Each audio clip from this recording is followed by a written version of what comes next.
RC car remote control.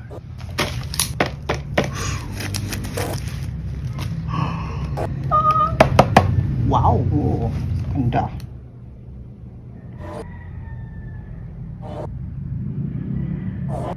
Okay, sabi niya, open here. Yan.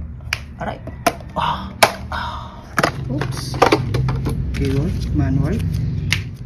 Nakascrew siya. Itong remote. At saka, ito din nakascrew. Ito mismong sasakyan.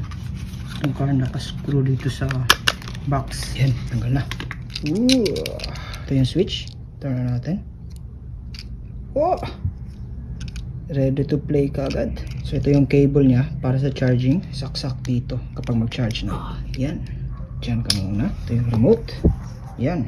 Thrust speed. So, dapat matanggal natin to para mag-function yung battery niya. Yun. Oh, yan. Yan.